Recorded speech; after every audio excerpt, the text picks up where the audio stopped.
taught to love yourself? I know I wasn't. As a kid, I was taught that I was too fat, that my hair was too unruly, and that I had too much of my father's genes. I quickly learned that I had to get good grades in order to be told positive words, in order to feel some form of love or acceptance. Otherwise, it wouldn't happen. Instead of hearing uplifting, positive words that would help me grow, there was a lot of screaming at my house. If I did anything wrong or made a mistake, I could anticipate this rage and anger from my grandmother who was raising us. I remember being told that my sister and I were lost causes, how we were my mother's worst mistake.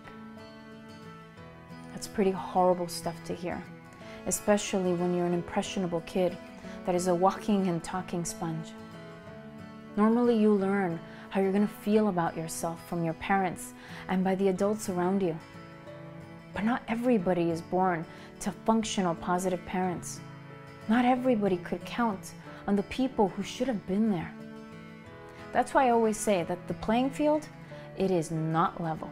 Some people are born to dysfunctional parents who are overly critical and abusive to their children. Others lose a parent, have no parents, or have a parent who's neglectful, so they might as well not even have been there. In both cases, it can be where you just didn't get the emotional support and training that you needed. And because of it, you never learned to love yourself. For many, self-love is an unknown. That's why when times get tough, instead of being able to cope with the situation and continue to feel good, a person will often internalize anything that has gone wrong. Feeling bad becomes normal. They default at giving their power away instead of standing up for themselves.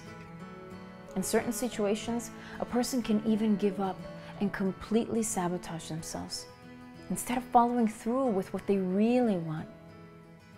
Let's go over some of the common themes that I see in adults who lacked love and emotional support as children. Number 1, having a low self-esteem. Of course, that's a problem that impacts you in every part of your life, at work and even in your love life. It can be the defining factor in your ability to reach your goals.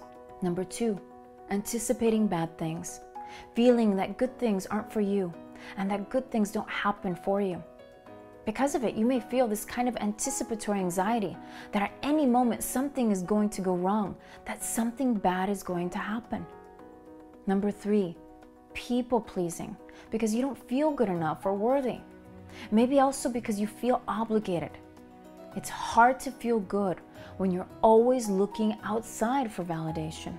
Number 4, it's probably been years since you had a parent or authority figure spouting off negative words to you. But your mind is most likely still conditioned to that negativity. So much so that your mind naturally defaults to it, and you catch yourself constantly being negative, even when you're having a good day. Just because something has been a certain way doesn't mean that it needs to stay the same. As children, we have no protection. Everything gets in. That's why the cliche of most of our problems going back to our childhood is totally true. When you're an adult, everything changes because you're responsible for you. Now is your time to take control, especially if you're an adult. You are responsible for moving your life in the direction that you want it to go, regardless of how crappy your childhood might have been. Maybe you're not used to believing in yourself or even feeling good about yourself. But if you want to love yourself and be successful, you've got to start somewhere and sometime. You're not a lost cause, and you can always live the life you want. So start now. The first step is that you commit to yourself, regardless of anything and anybody. Next, I suggest that you use hypnosis to train your mind like a muscle. You want to have a mind conditioned to focus on the good in you. This takes consistency. It takes some work, but it's doable. Much like a serious athlete or musician, you need to keep on it. An athlete can tell if they're practicing on a regular basis because it shows. They can see it and they can feel it in their game. In the same way, once you start being consistent, you'll notice that it comes instinctively to feel positive about yourself and do things that are in line with your happiness. I myself went from feeling that I wasn't good enough to accepting myself with all of my imperfections and really owning who I am.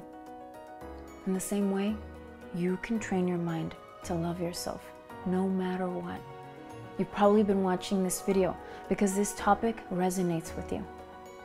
Now take action and do what's right for you.